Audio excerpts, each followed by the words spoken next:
राधे राधे दोस्तों, हमारे चैनल में आप सभी का स्वागत है। दोस्तों, परमात्मा की लाठी न दिखती है न आवाज़ करती है, लेकिन जब पड़ती है तो बहुत दर्द देती है। एक साधु महात्मा वर्षा के जल में प्रेम और मस्ती से भरा चला जा रहा था। इस दौरान उसने रास्ते के किनारे एक मिठाई की दुकान को देखा, जहां एक कढ़ाई में गर्म दूध उबाला जा रहा था। तो मौसम के हिसाब से दूसरी कढ़ाई में गर्मा गर्म जलेबियां तैयार हो रही थी। साधु कुछ देर के लिए वहां रुक गया। शायद भूख का एहसास हो रहा था या मौसम का असर था। साधु हलवाई की तरफ बड़े ही गौर से देखने लगा। साधु से शायद अब भूख बर्दाश्त नहीं हो रही थी और वह कुछ खाना चाहता था, लेकिन जेब में पैसे नहीं थे। तो पैसे भला कहाँ से होते, क्योंकि साधु को भिक्षा में कोई पैसे तो देता नहीं था। जो कुछ उसे भिक्षा में खाने को मिलता उसी से गुजर बसर करता था। साधु कुछ पल के लिए वहाँ पर रुका और हाथ सेकने के बाद चला ही जाना चाहता था कि नेक दिल हलवाई से रहा न गया और एक प्याला गर्मा गर्म दूध और कुछ गर्म जलेबियां साधु को दे दी।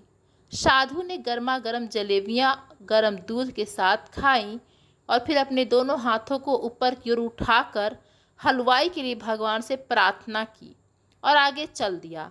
साधु बाबा का पेट भर चुका था।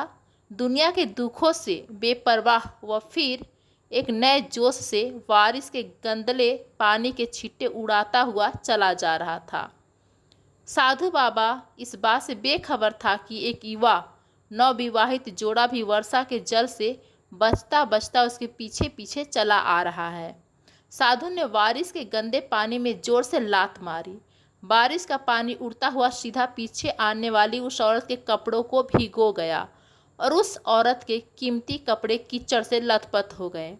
उस औरत के युवा पति से यह बात बर्दाश्त नहीं हुई, इसलिए वह आस्तीन चढ़ाकर आगे बढ़ा और साधु के कपड़ों को पकड़कर खींचकर कहने लगा, ए अंधे साधु, क्या तुझे दिखाई नहीं देता? तेरी इस हरकत की वजह से मेरी पत्नी के कीमती कपड़े गंदे हो गए और कीचड़ से पूरा शरीर खराब हो गया। साधु हक्का बक्का सा खड़ा था, जबकि इस युवा को साधु का चुप रहना बिल्कुल भी अच्छा नहीं लग रहा था।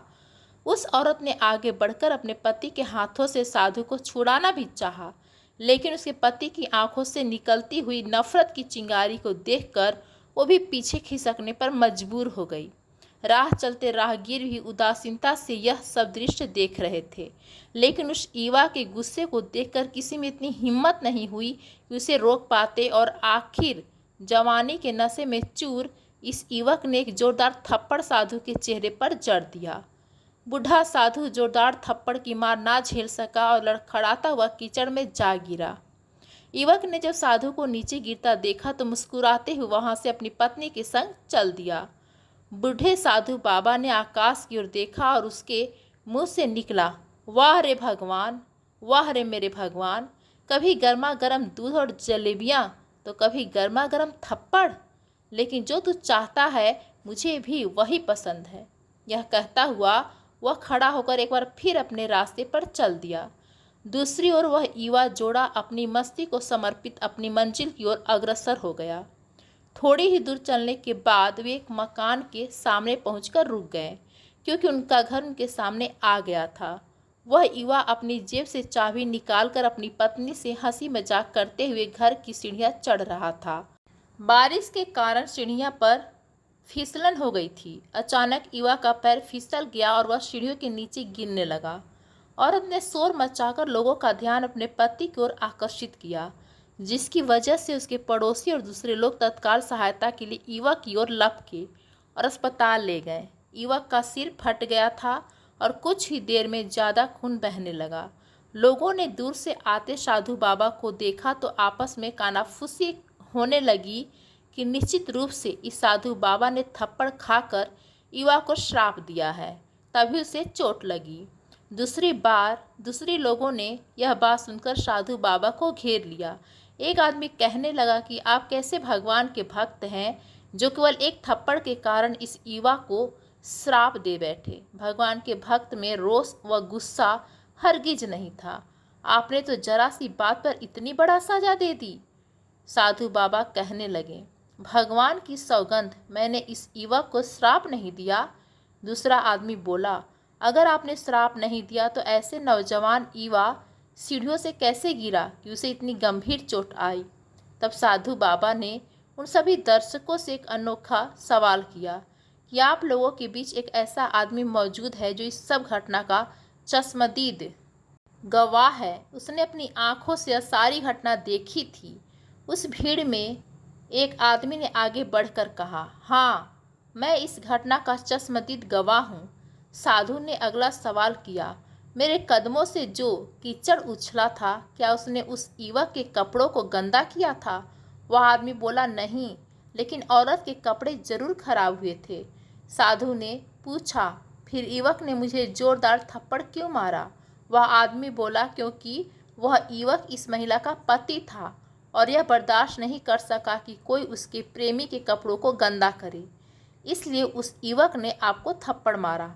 युवक की बात सुनकर साधु बाबा ने एक जोरदार ठहाका लगाया और यह कहता हुआ वहाँ से विदा हो गया कि भगवान की कसम, मैंने श्राप कभी किसी को नहीं दिया, लेकिन कोई है जो मुझसे प्रेम करता है। अगर उसका यार सहन नहीं कर सका तो मेरे यार त्रिलोकीनाथ को कैसे बर्दाश्त होगा कि कोई मुझे मारे। मेरा यार इतना शक्तिशाली है कि दुनिया का बड़े से बड़ा राजा भी उसकी लाठी से डरता है। सच है, उस परमात्मा की लाठी दिखती नहीं और आवाज़ भी नहीं करती, लेकिन जब पड़ती है तो दर्द बहुत देती है। अपने धन, यौवन और पद का अहंकार दूसरे को चोट पहुंचाने का कारण बनता है, किंतु जब समय का चक्र हमारी तरफ घूमता है तो हमारा कष्टों का दौर शुरू हो जाता है। हमारे कर्म ही हमें उसकी लाठी से बचाते हैं। बस कर्म अच्छे होने चाहिए। किसी को भी चोट पहुंचाना खुद चोट खाने की तैयारी करना है। हमें अपने गलत कर्मों से डरना चाहिए, क्योंकि ईश्वर की लाठी में आवाज़ नहीं होती। आज हम किसी के साथ गलत कर रहे हैं तो कल हमारे साथ भी वही होगा जो हमने उसके साथ किया। यही नियति का चक्र है। वीडियो अगर पसंद आया हो तो वीडियो को लाइक और चैनल को सब्सक्राइब करें और अपने दोस्तों के साथ शेयर करें। धन्यवाद दोस्तों।